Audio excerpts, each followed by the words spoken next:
My name is Sanaa Alimia. Currently, I'm writing an introduction to the modern history of Peshawar. In this short audio-visual lecture, I want to share with you the idea that cities, including Peshawar, are not just defined by metrics or economic viability, but also by sentiments and emotions. Cities, it is argued, have souls.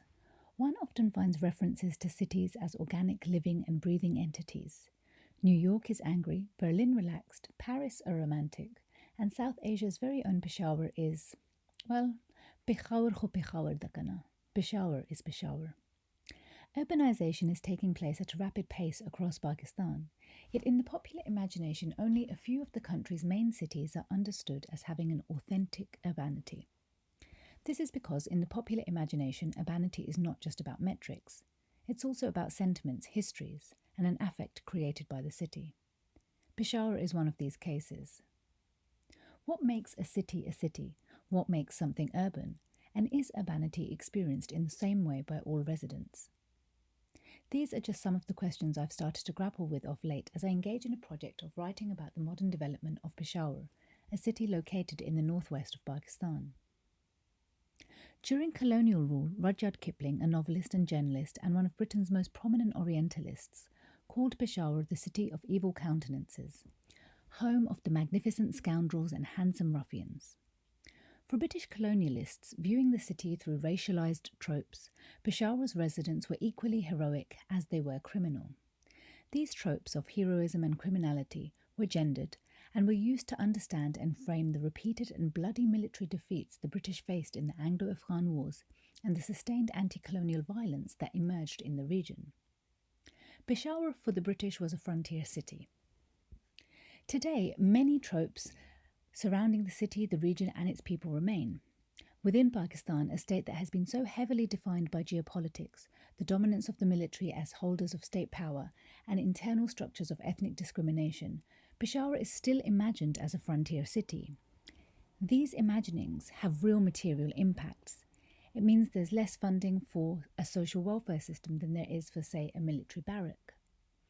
But for most people who live in the city and the surrounding areas, and even in neighbouring countries such as Afghanistan, Peshawar is not just there to defend the nation-state or once-upon-a-time empire, and it's not just there for geopolitical interests, such as the Soviet-Afghan War or the War on Terror. Rather, the city is a site of trade, cultural exchange, opportunity, access to healthcare, education and infrastructure. It's a site where life is lived out and where emotions are played out. Today, the city is perhaps viewed in somewhat provincial terms, especially when compared to other post-colonial and global South Asian cities, such as Karachi or Mumbai. But on a more local level, the city is understood as an authentic centre of urbanity. Part of this is related to the centrality of Peshawar to a Pashtun, Persian and Indo-Persian identity, history and market relations. It's also marked by the fact that Peshawar is the provincial capital of Khyber Pakhtunkhwa and it is the place to navigate with political power. For example, the Pashtun Tahaffuz movement is a grassroots social movement that emerged from the former tribal areas, specifically Waziristan.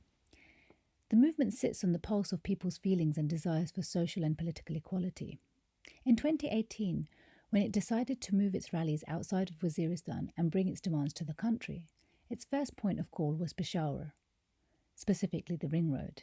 The city carries weight, you see. Peshawar is understood also as having its own habitus, its own special urban charisma, to borrow from the anthropologists Oscar Verkaik and Thomas Bloom Hansen. Writing in 2009 and on the South Asian city of Karachi, Verkaik and Bloom Hansen say urban charisma is shaped first by a mythology that is emitted from the city's buildings, infrastructure, the historicity of its sites and its anonymous crowds. It's also shaped in the city itself. Crowds, the styles, the reputation of its people, their knowledge, and the special skills and extraordinary acts the city enables and necessitates. Peshawar is not Karachi, but much of what Verkaik and Bloom Hansen is transferable to Peshawar too. In Peshawar, the inner city hosts a plethora of monuments and bazaars, from the Sikh Emperor Ranjit Singh's fort to the infamous Qissa Khwani Bazaar, the storyteller's market, to Suneri Masjid or the latter-built colonial buildings. The city is also placed in historical and contemporary narratives and memories of art, poetry, writings and television series. Plus, this status as having urban charisma is because of the people and the sensations that the city and the frequencies of exchange within it evoke. Urbanity is not just about population size, density, and administrative boundaries. It's also related to the intense sensory and emotional reactions that the city evokes, the emotions, smells, sounds, and sights of food being cooked in the streets. These are the things that make the city.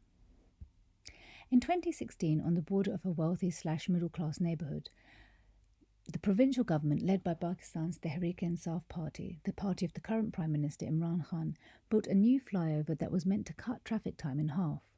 Like many of the party's initiatives, the flyover hasn't really been a success. Consider in 2020 the failure of Peshawar's bus rapid transit scheme as an example. In the city, botched urban planning means traffic continues to be notoriously bad. The city is also one of the world's most polluted cities with one of the worst ratings for air quality. But the flyover has had some success. Inadvertently, it has also become a popular spot to go for fun, where people, usually young men but also women chaperoned by families and elders, come out to see and feel Peshawar.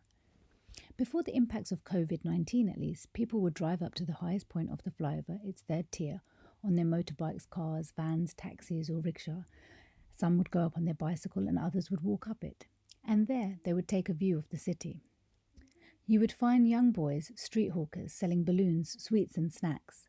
Some music would be playing in the background. Selfies would be being taken against the city skyline. On the other side of the flyover are the mountains of what used to be the federally administered tribal areas, or FATA for short. But hardly anyone is taking selfies on that side. No cars are pulled up there. Residents are not looking to the rural areas. Rather, they are looking to the city.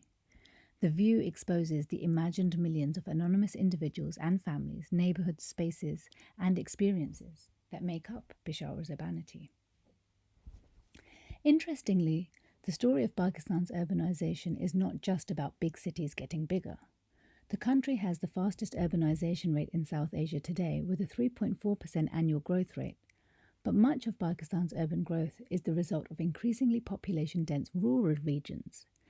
Areas that are not officially recognised as city space on the bureaucratic map, but nonetheless have many of the trappings of urban life.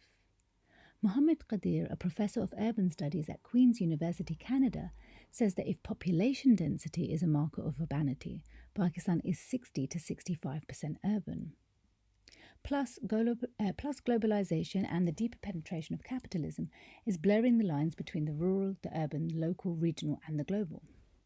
In the Khyber Pakhtunkhwa province, this province sends a disproportionate number of its populations relative to the country's population abroad as foreign workers.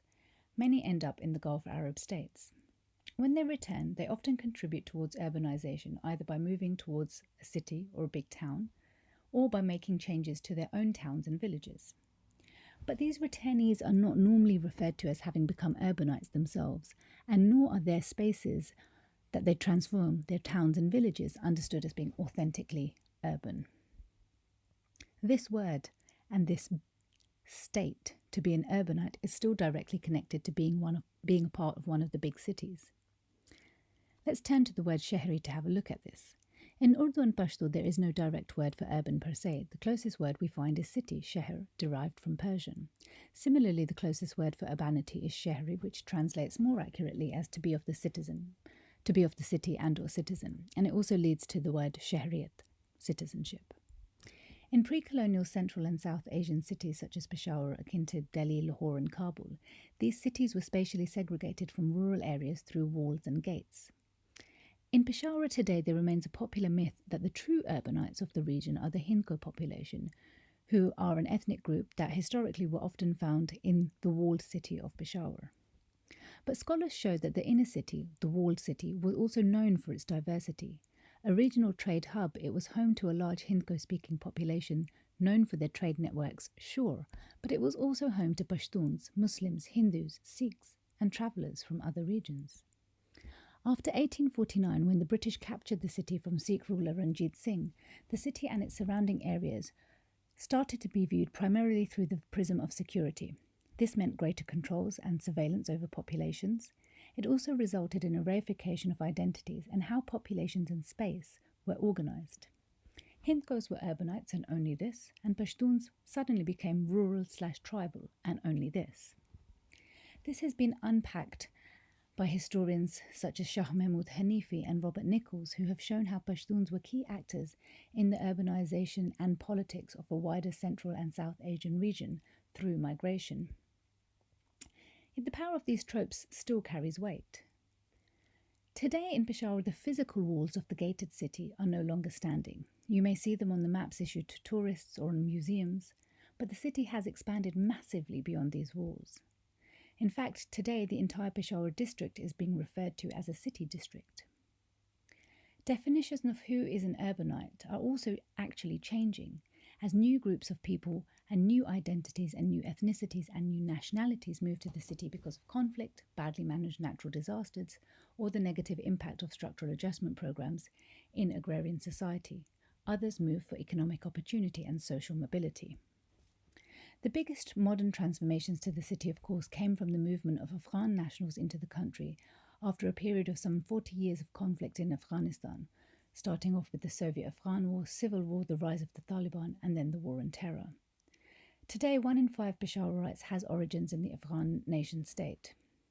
In addition, since the war on terror began, many Pakistanis have moved into the city from the former tribal areas to escape conflict and also because of longer-term issues with underdevelopment in these regions.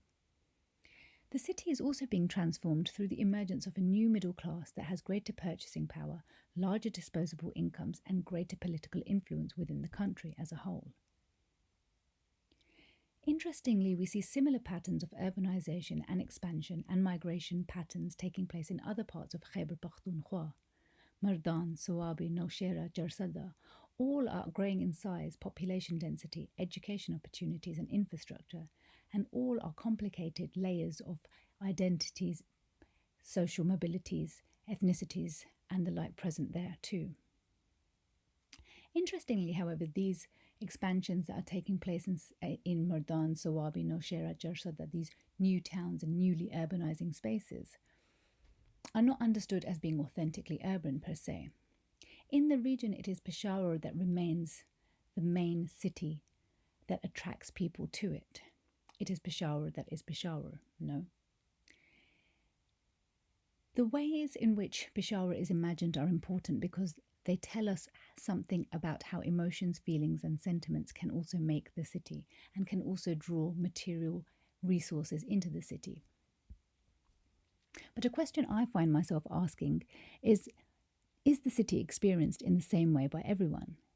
Can everyone make it, for example, to the selfie bridge? For the street hawker who is there selling his balloons and snacks, is he allowed to have spaces of time and play and engage in the frequencies of exchange that the city evokes? Perhaps. His humanity certainly is not one-dimensional, but neither is his experiences of the city the same and comparable as those who are from better socioeconomic positions. The city for him is certainly more aggressive. What can be said about women? For many of the women I spoke with, their characterization of the city was not about it as having a masculinized charisma. Instead, the city was offering something else, important spaces for social networks and empathetic support. Peshawar was gendered for them, but not as a masculinized charismatic space. Rather, Peshawar was kind. The idea of urban charisma is important. The idea of the city as having a personality is important.